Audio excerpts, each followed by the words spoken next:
Bonjour tout le monde, je suis ravie de vous retrouver pour la création d'une carte assez originale. Donc c'est une carte avec une sorte de ceinture et c'est très très joli et facile à réaliser.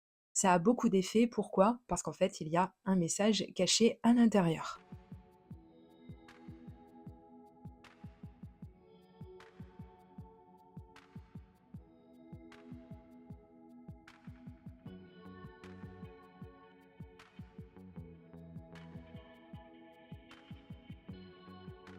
Pour réaliser cette carte, je vais me servir de quelque chose que j'avais un petit peu loupé lors d'une vidéo précédente où je vous montrais comment fabriquer vous-même vos tampons, enfin vos faux tampons si on veut, en créant des impressions grâce à Creative Fabrica. D'ailleurs, j'en profite pour vous préciser que durant tout le mois de juillet, l'abonnement annuel est à seulement 47 € hors taxe au lieu de plus de 300 €. Je vous dis pas l'économie, alors si vous voulez craquer, bien c'est le moment. Ici, je m'étais trompée et comme vous pouvez le voir, même en retournant le papier, je n'aurais pas pu obtenir une carte comme je le voulais. La vidéo dont je vous parle, je vous l'ai mise à l'écran, comme ça vous pourrez voir un petit peu de quelle vidéo il s'agit. Si vous voulez aller la voir, elle est également dans la barre d'informations et je vais vous mettre également le nom de cette jolie police qui nous donne des jolis dessins qu'on peut transformer, comme je vous l'ai dit, en tampons. Pour rattraper un petit peu ce que je n'avais pas réussi à faire, puisque vous le savez, j'ai horreur de jeter, donc j'avais bien gardé tout ça. Je vais m'aider de ma plateforme magnétique et surtout de sa règle, qui est très originale, cette règle, puisqu'elle possède le zéro en plein milieu, donc ça va nous permettre de pouvoir être très très centré.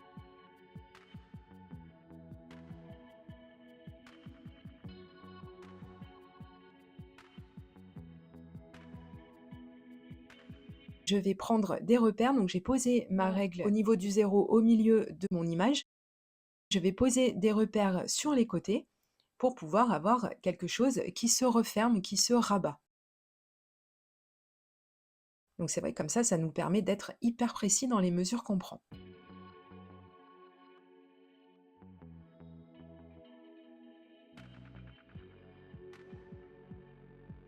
Ensuite, bon ça c'est facultatif, mais j'ai décidé d'utiliser mon outil pour enveloppe.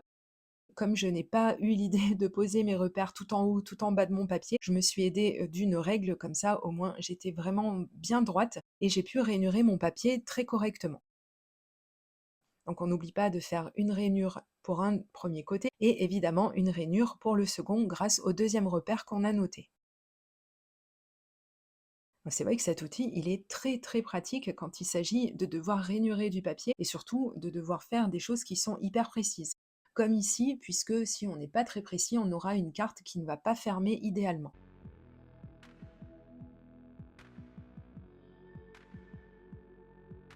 Donc voici déjà ce que ça va donner. Je vais rabattre mon papier et bien accentuer mes plis. Juste avant, je pense à gommer mes petits repères qui ne me serviront plus. Donc on replie son papier et on vient bien marquer les plis. Alors je vous conseille pour ça d'utiliser du bon papier, quelque chose quand même d'assez épais parce que ça fait quand même toujours plus qualitatif quand on l'a dans la main, c'est toujours plus agréable et c'est plus facile également, je trouve, à travailler.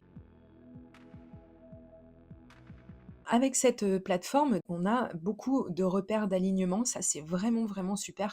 Tout ce quadrillage, ça va vraiment nous aider. Ici, j'ai eu de la chance parce qu'en fait, je suis tombée pile poil sur un nombre très précis au niveau des petits carrés des repères. Mais bon, si vous, ça n'est pas le cas, n'hésitez pas à vous aider d'une règle, hein, ça se fait très très facilement.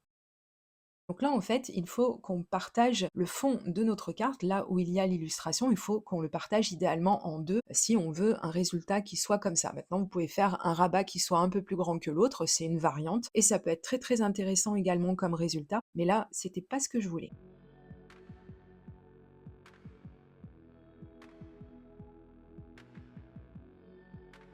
J'ai bien mis mes petits repères parce que après, ça va bien me servir, vous allez voir.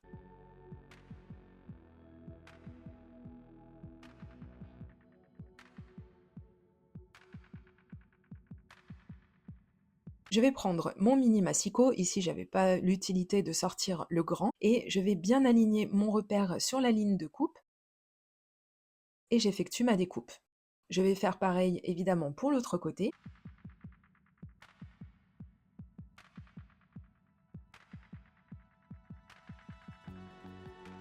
et voici avec quoi on se retrouve. Là, on est vraiment ric-rac, c'est parfait. Pour mettre en couleur mes petites souris, je vais utiliser les crayons de couleur de chez Action et je vais utiliser 2 boîtes, plusieurs teintes de gris, des gris un peu froids et des gris un petit peu plus chauds, pour pouvoir différencier. Alors, ça va vraiment être très très léger la différence au niveau de l'œil, mais pour pouvoir différencier les 2 petites souris. Dans la première boîte, je vais sélectionner les 2 gris qui s'offrent à moi.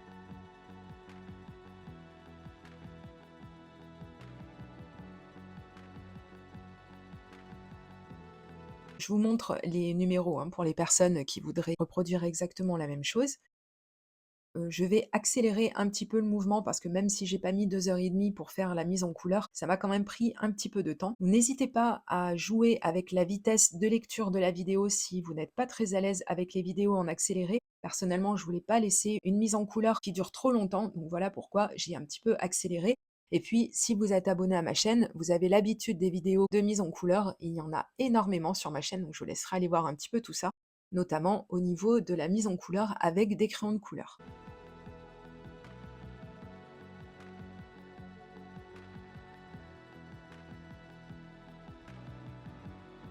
Je ne vais pas faire quelque chose d'extraordinaire pour cette mise en couleur, je vais surtout jouer sur les ombres et les dégradés. Donc pour la première petite souris, je vais avoir utilisé une technique et je vais faire l'exact inverse avec la deuxième souris.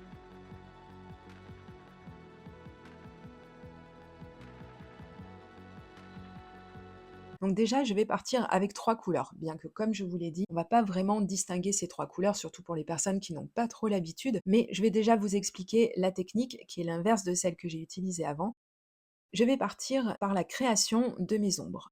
Pour ce faire, évidemment, j'ai pris la teinte la plus foncée de tous les gris que j'ai sélectionnés et je vais souligner certaines parties de cette image. En gros, un petit peu si vous voulez, c'est comme si pour moi la lumière venait du haut et en fait, donc aux endroits où la lumière va frapper vraiment, on va avoir des teintes vraiment très claires et aux endroits où la lumière frappera moins, c'est-à-dire au niveau des ombres, eh bien on aura quelque chose de plus foncé. Donc si vous ne vous sentez pas trop à l'aise avec ce genre de mise en couleur, et ce que je peux comprendre parce que quand on débute, ça paraît un petit peu compliqué, n'hésitez pas à aller voir sur ma chaîne également la vidéo où je vous explique comment mettre en couleur et surtout comment jouer sur les ombres et les lumières. Donc je vous la mettrai si vous voulez également dans la barre d'informations parce que cette vidéo, il y a beaucoup d'astuces pour pouvoir acquérir la technique et pouvoir comprendre un petit peu plus comment procéder.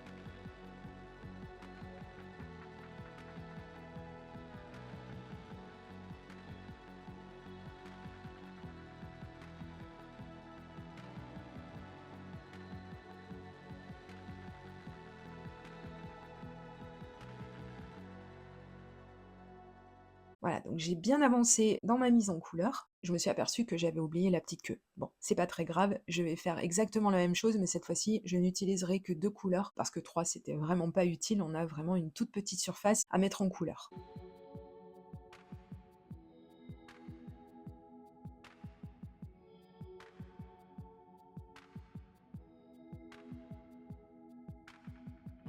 J'ai bien avancé, mais je n'ai pas terminé parce que là, il me reste quelque chose d'important à faire. Je vais sélectionner une couleur très foncée, donc je vais même carrément prendre un noir, chose que je n'aurais pas faite si j'avais eu d'autres couleurs, mais ici, on est un petit peu sur quelque chose de monochrome, donc il fallait quelque chose qui ressorte un petit peu, donc je suis partie vraiment encore plus à fond dans le contraste. C'est pour ça que j'ai sélectionné le noir. Et je vais passer de la couleur comme vous me voyez le faire, c'est-à-dire que je vais appuyer beaucoup aux endroits où je serai le plus au contact de mon image, c'est-à-dire l'endroit où vraiment il y aura le plus d'ombre sous mes petites souris, et plus je vais m'éloigner et moins j'appuierai sur mon crayon de couleur. Une fois que j'ai terminé ça, j'allais m'en arrêter là, et puis en fait, on était vraiment sur quelque chose de trop monochromatique, je trouvais. Alors, et c'est quelque chose que je fais très régulièrement, vous le savez si vous suivez mes vidéos, c'est créer un halo autour de cette image.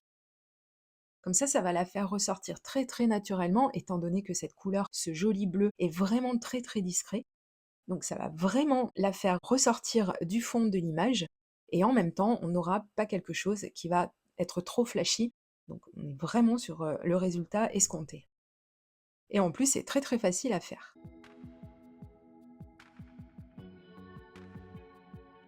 Bon, une fois qu'on a terminé la mise en couleur, on va continuer un petit peu d'orner cette carte et je vais faire des tamponnages. Alors pour ce faire, j'ai utilisé bien sûr ma stamp plateforme et comme vous le voyez, j'ai changé le sens du couvercle. Pourquoi? Parce que je vais utiliser autre chose que des tampons transparents. Là, en l'occurrence, je vais utiliser un des tampons de cette planche de chez Stampin' Up. Celle-ci, je l'utilise très très régulièrement. Elle est tellement belle. J'ai très peu de tampons Stampin' Up, mais franchement, ceux-ci, ils sont vraiment très très beaux et ils s'adaptent à beaucoup de situations. Et puis comme vous le voyez, ce sont des tampons mousse et donc ce sont des tampons que j'adore utiliser, même s'ils sont un petit peu moins faciles à utiliser que les tampons clear. Franchement, niveau qualité, ils ont vraiment pas leur pareil. Ce que je vais faire, et comme je vous l'ai déjà dit, j'ai aucune intention de couper mon tampon, puisqu'il existe énormément de techniques pour éviter d'avoir à le faire. Je vous ai fait une vidéo là-dessus, d'ailleurs, vous la retrouverez dans la barre d'informations. Je vais prendre quelques repères puisque je vais couper entre guillemets mon tamponnage en deux. Je prends quelques repères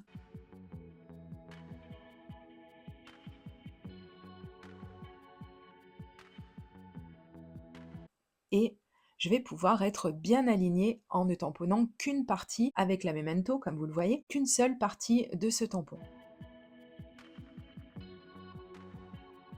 Alors si vous êtes un petit peu aventurier, vous pouvez y aller à main levée comme je suis en train de le faire.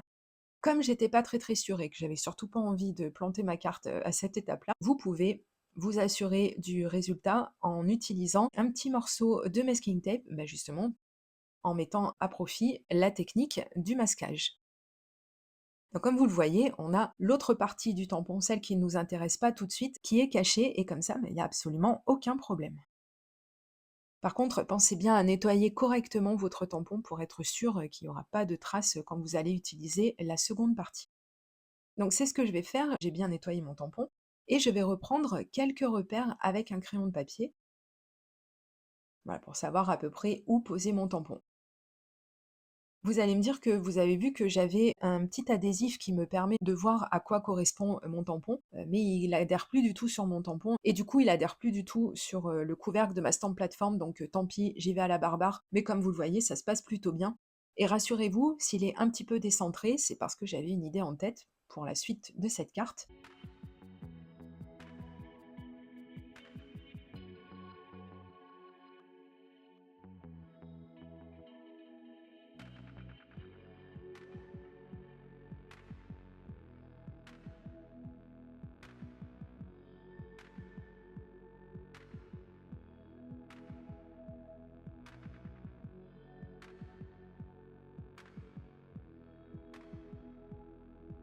Mais là pour l'instant, voilà, j'ai terminé au niveau du tamponnage, on est tranquille.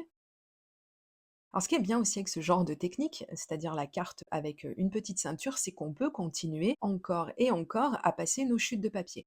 Donc là, c'est ce qui va se passer. J'en ai sélectionné une et je vais prendre encore une fois des petites mesures pour avoir un morceau de papier qui soit un tout petit peu plus petit que les rabats de ma carte.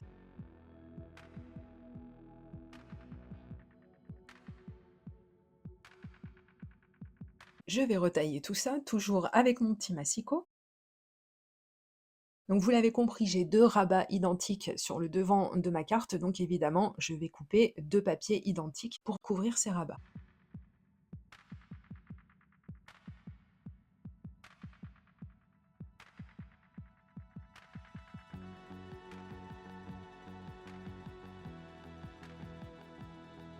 Ensuite, comme je vous l'ai dit, j'avais une petite idée en tête, alors j'ai sorti une perforatrice qui fait des petits cœurs, et je collerai ce petit cœur par la suite. En attendant, je vais déjà coller mes petits papiers sur mes rabats.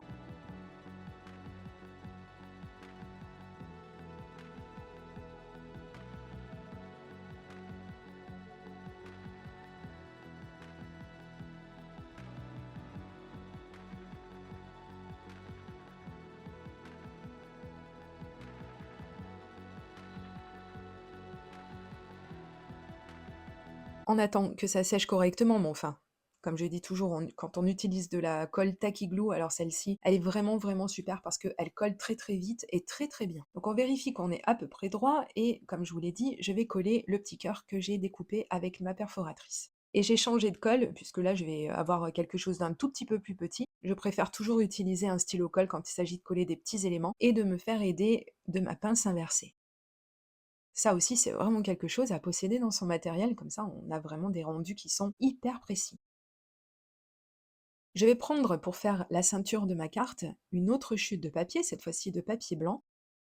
Ce qu'il est important de faire ici, c'est de prendre toujours des repères de la partie la plus large de notre carte, donc du dos si on veut.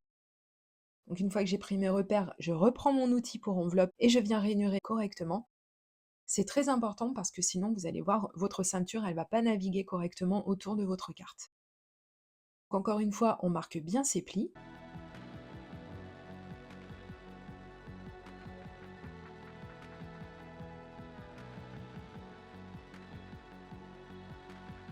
Et voici avec quoi on se retrouve. Alors comme je suis partie d'une chute de papier, évidemment, j'ai quelque chose d'un tout petit peu trop long. Donc je n'hésite pas et je vais retailler un petit peu tout ça. Voilà, ça me paraît déjà mieux, j'aurais pu enlever encore plus de papier, mais je tiens quand même à avoir une ceinture qui tient vraiment bien sur ma carte. Donc c'est pour ça que j'ai préféré laisser une partie un petit peu plus importante. Donc on replie le tout et on regarde à peu près où est-ce qu'on va mettre de la colle, de façon surtout à ce que la colle ne dépasse pas.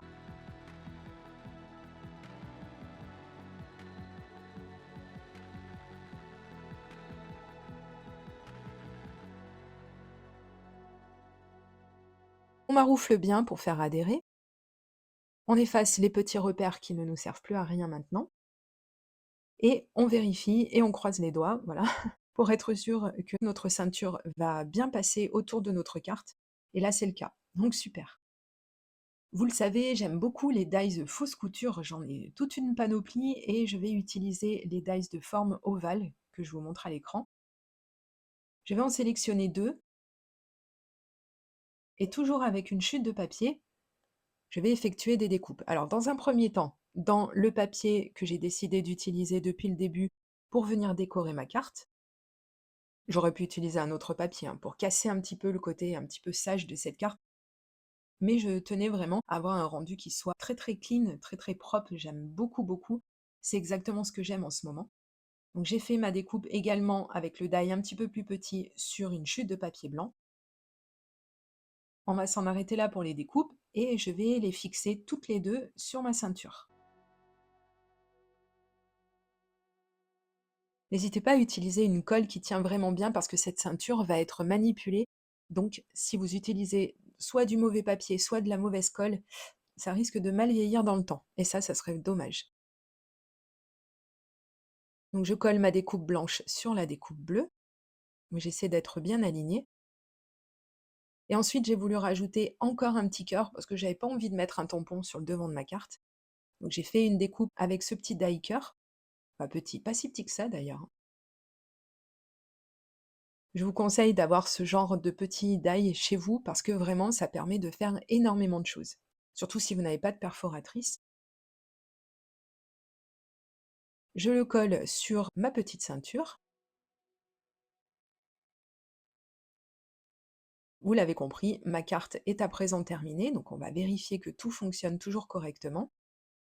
Bon, normalement, à cette étape-là de la vidéo, il n'y a pas de raison pour que ce soit le contraire. Voilà, donc on n'hésite pas à lui faire un petit peu des mouvements d'aller-retour pour donner un petit peu d'aisance au mouvement.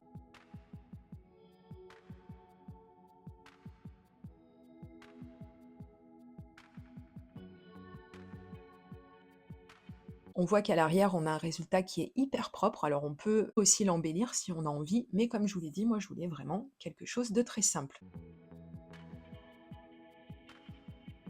Et voici ce que ça donne, donc je trouve ça vraiment très très joli, donc pensez bien qu'il y a une super promotion sur Creative Fabrica en ce moment, je vous le redis, vous pouvez avoir l'abonnement annuel pour 47 € hors taxe. Attention, ce sera valable jusque fin juillet, donc ne tardez pas si vous aussi, vous voulez entre autres créer vos propres tampons, parce que ça c'est vraiment chouette. Je vous remettrai la vidéo sur comment on procède, si vous l'avez raté, vous allez voir, c'est hyper simple.